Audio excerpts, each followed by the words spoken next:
여러분 안녕하십니까? 뉴스라이브 문을 엽니다. 서울 최저기온 영하 13도, 기온이 큰 폭으로 떨어지면서 한파특보가 내려졌습니다. 다행히도 내일 낮부터는 추위가 풀릴 것으로 보이는데요. 주 후반엔 눈이나 비 소식도 있습니다. 1월 19일 뉴스라이브 지금부터 시작합니다. 오늘의 헤드라인입니다. 사회적 거리두기 2.5단계가 2주 연장된 가운데 일부 다중이용시설의 집합 금지는 완화됐습니다.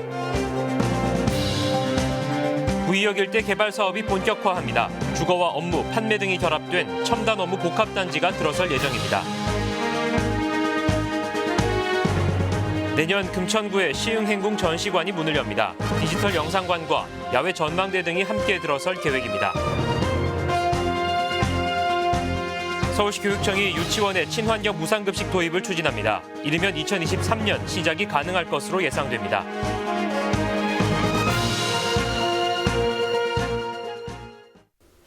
코인 노래 연습장 업주들이 서울시를 상대로 부당 집합 금지에 따른 손실보상을 청구하는 소송을 냈습니다. 약 25억 원 규모인데요. 관련한 이야기 취재기자와 나눠보겠습니다. 이재용 기자. 네, 보도국입니다. 네, 코인 노래 연습장 업주들이 손실보상 청구 소송을 한 배경은 무엇입니까?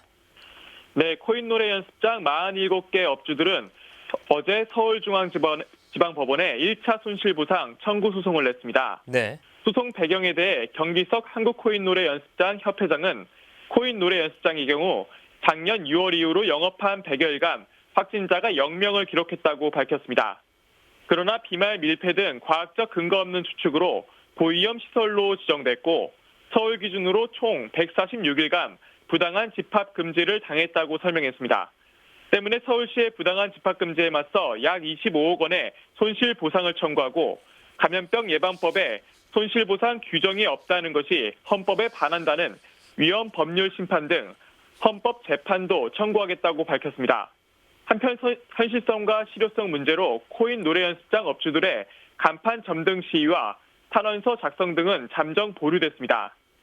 또 오늘로 계획됐던 대규모 집회도 일단은 취소된 것으로 확인됐습니다. 대신 두 가지 행동 지침이 세워진 것으로 확인됐는데요. 일단 어제부터 코인 노래 연습장은 오후 9시까지 영업을 할 수 있습니다. 다만 이용 인원이 8제곱미터당 1명으로 제한되는데요. 한국코인노래연습장협회는 앞으로 더불어민주당 을지로위원회와 국민의힘 소상공인위원회를 통해 영업 운영 시간과 이용 인원 제한 등의 문제를 정치적으로 풀어나갈 계획입니다. 또 구청의 항의 방문도 추진한다고 밝혔습니다. 구청 문화정책 담당 책임자의 면담을 통해 장기간 집합금지에 따른 지자체에 지원금을 요청하고 방역수칙의 비현실성에 대한 항의를 하기 위해서입니다. 한편 한국코인노래연습장협회는 현재 2차 소송인단을 전국 단위로 모집하고 있습니다. 네, 코로나19 발생 상황도 정리해 주시죠. 네, 코로나19 신규 확진자 수는 이틀째 300명대로 집계됐습니다. 지난해 11월 25일 이후로 거의 2달 가까이 이어졌던 신규 확진자의 급증세가 조금은 주춤해진 모양새입니다. 오늘 새벽 0시 기준으로 국내 코로나19 누적 확진자 수는 총 73,115명입니다.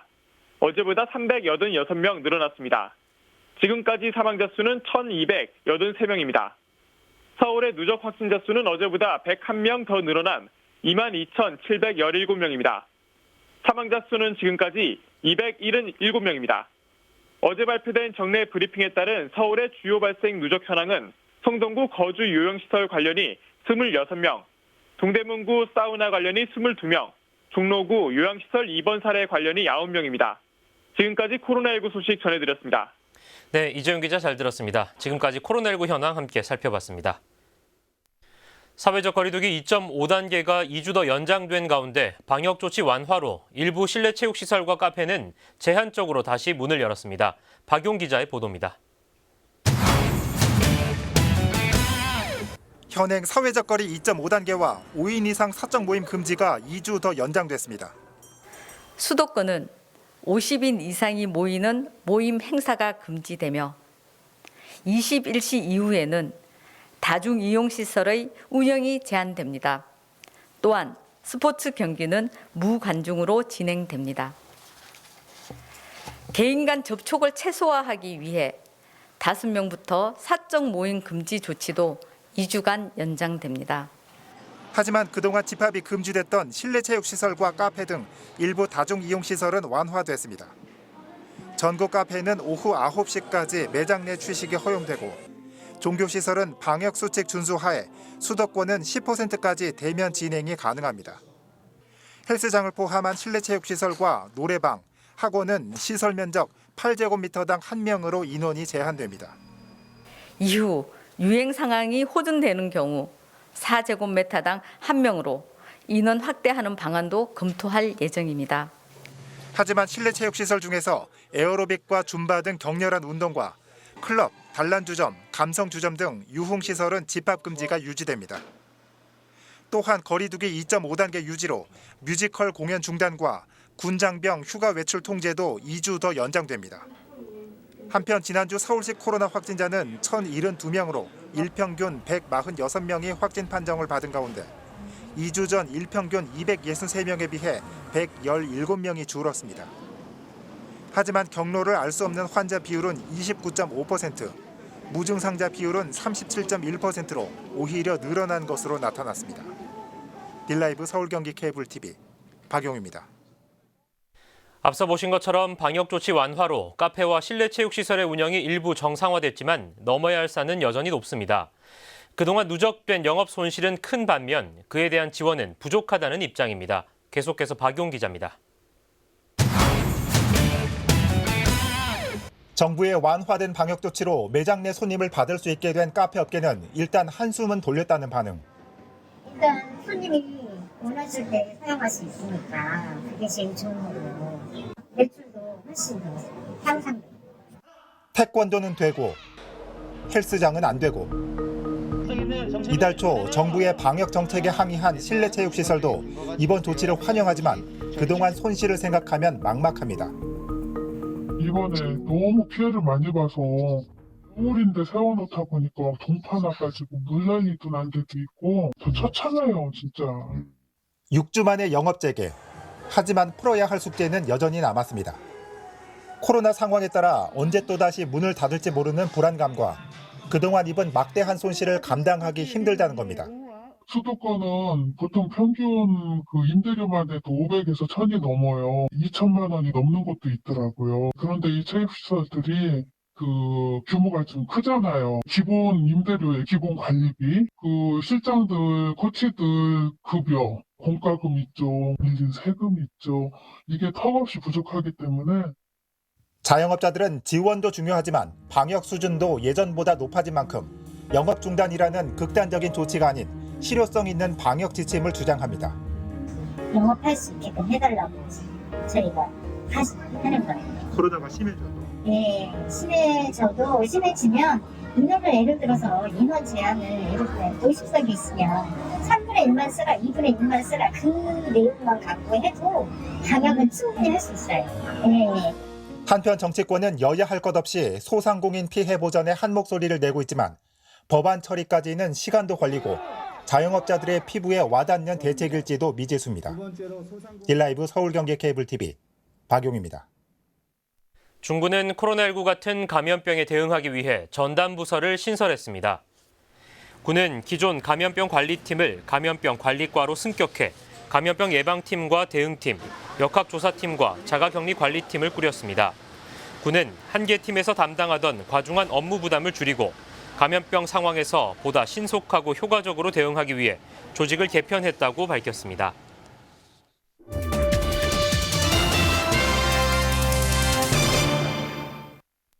광진구 구의역 일대를 첨단 업무 복합단지로 개발하는 사업이 본격화합니다. 최근 모든 행정 절차가 마무리됐고 다음 달 착공을 앞두고 있습니다. 앵커 리포트입니다. 2호선 구의역 인근에 위치한 KT 부지 7만 8천 제곱미터에 달하는 해당 부지를 첨단 업무 복합단지로 개발하는 사업이 본격화합니다. 지역의 핵심 축이라 불리는 구의역 일대 개발인데다 광진구에서 이루어지는 최대 규모의 복합 개발인 만큼 사업에 대한 기대감이 높습니다. 이러한 복합시설이 들어서는 건 아마 전국 최초로 알고 있어요.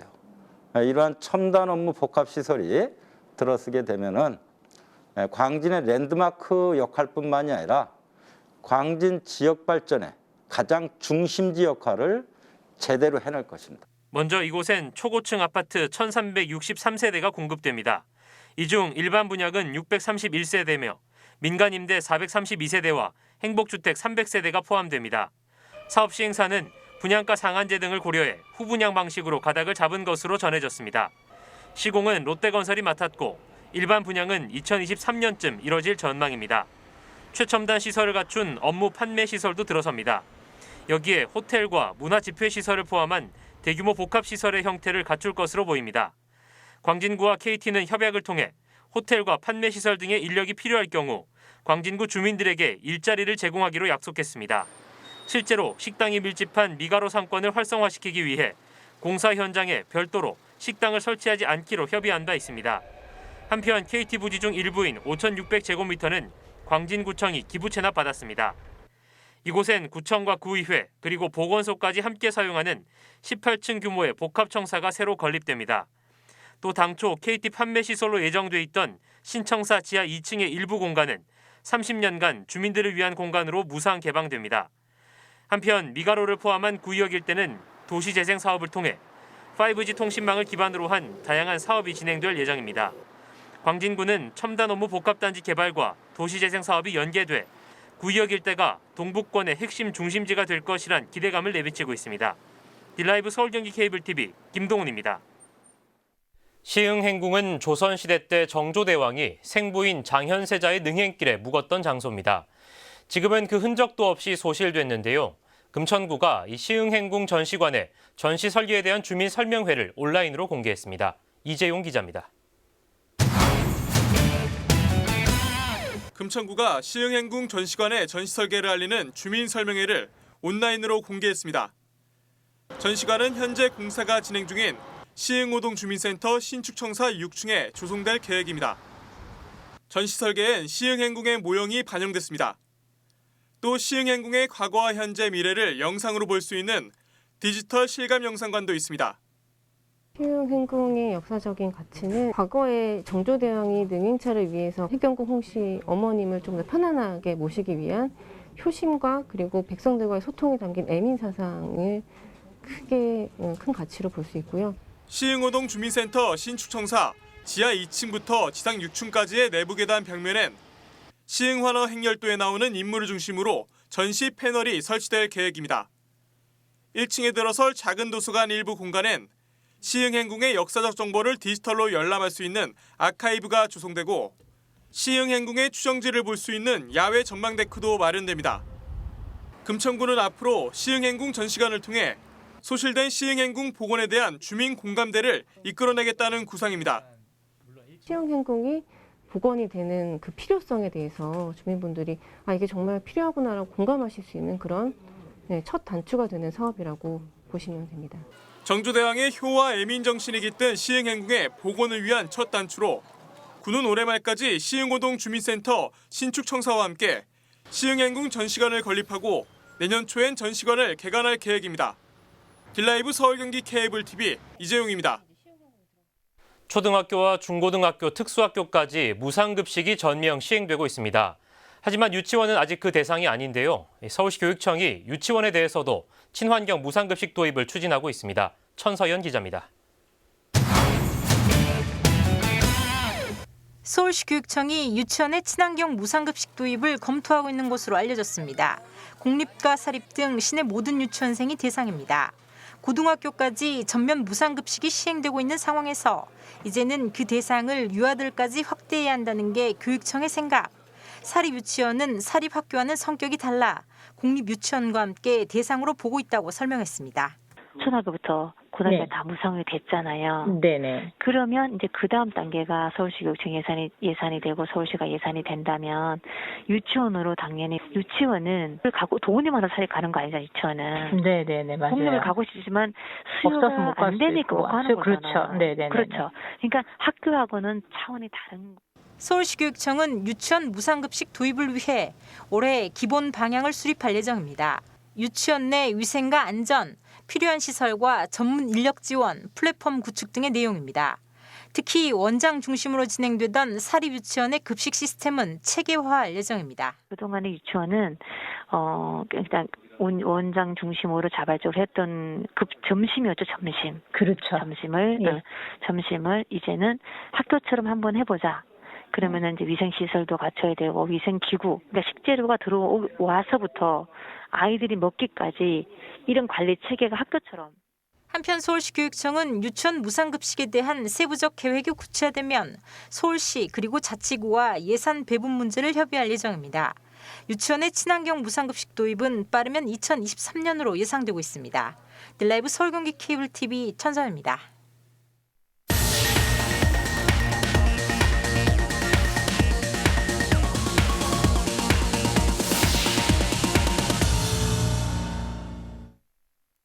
취약계층의 주거복지 향상을 위한 다양한 정책들이 시행되고 있는 가운데 올해 새롭게 청년 주거급여 분리지급이 도입됐습니다.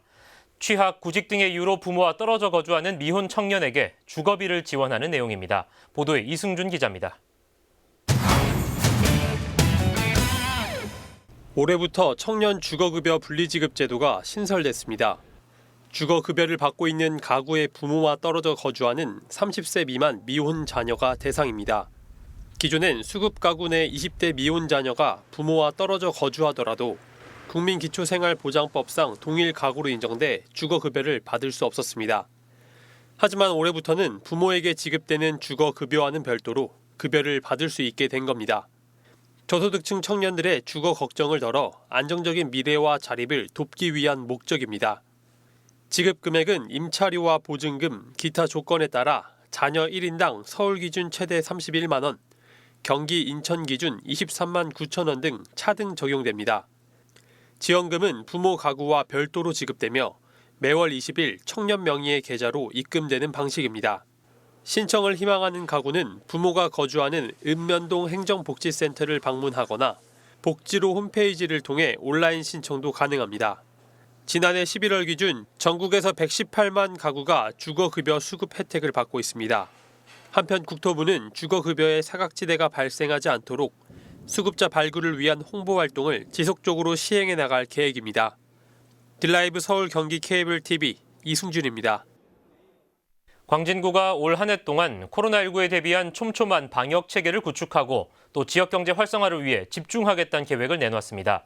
자세한 소식을 박용 기자가 전합니다. 1월 14일 기준으로 광진구의 코로나19 확진자 수는 500명대. 다른 자치구에 비해 확진자가 적은 이유로 김선갑 광진구청장은 촘촘한 방역망 구축을 손꼽았습니다. 선제적으로 중국인 유학생을 대상으로 코로나 검사를 실시했고 종교시설에는 방역 지원금을 지원했습니다. 광진구는 올해 역시 코로나19 확산을 막기 위한 방역망을 구축하고 각종 재난이나 사고로부터 구민을 보호하기 위한 보험에 가입했다고 밝혔습니다. 일상생활 하다가 그런 상해를 입었을 때는 보존을 받을 수 있도록, 역시 자전거 타다가 다치면은 보존을 받을 수 있도록 그러한 제도적 장치를 마련한 것도 우리 주민들 생활에는 굉장히 도움이 되리라고 봅니다. 코로나19 장기화로 타격을 받고 있는 지역경제 활성화 대책도 내놓았습니다. 거리두기 강화로 어려움을 겪고 있는 소상공인을 위해 300억 원 규모의 대출을 지원합니다. 또 300억 원 규모의 지역사랑 상품권을 발행해 지역 소비를 촉진시킨다는 계획입니다. 편의점에 밀려 경쟁력을 잃어가는 동네 슈퍼를 위한 대책도 마련됐습니다.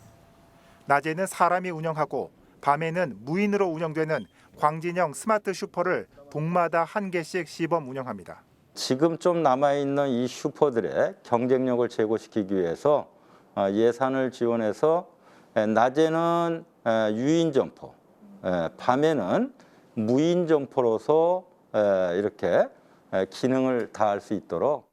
무엇보다 올 한 해는 주민들의 체감도를 높일 수 있는 사업에 집중한다는 입장.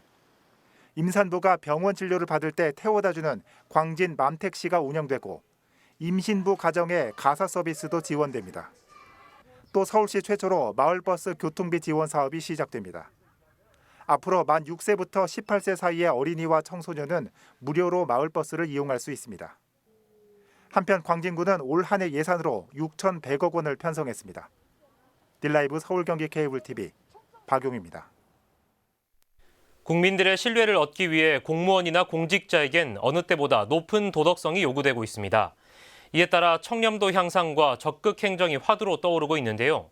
용산구에선 올해 감사부서 조직 개편을 통해 다양한 청렴 정책을 펼치기로 했습니다. 지혁배 기자입니다.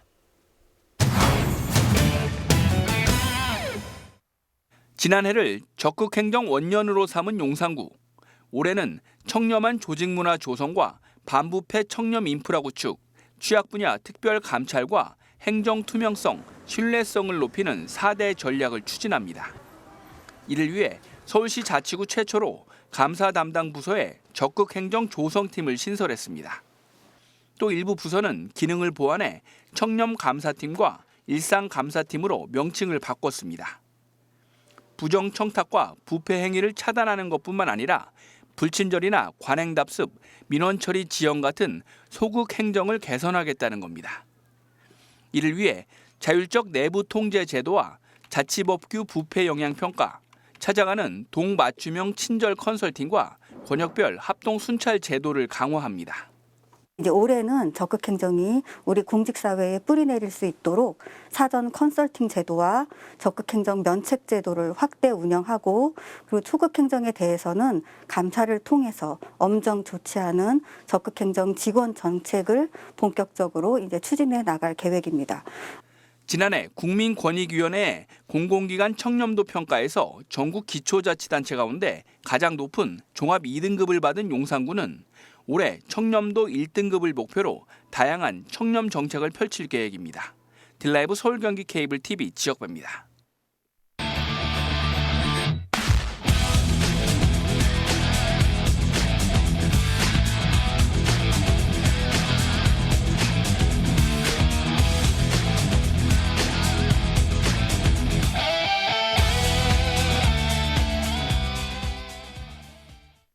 제 주변엔 새해 계획을 독서로 정한 사람들이 유독 많습니다. 아무래도 집에 머무르는 시간이 많기 때문일 텐데요.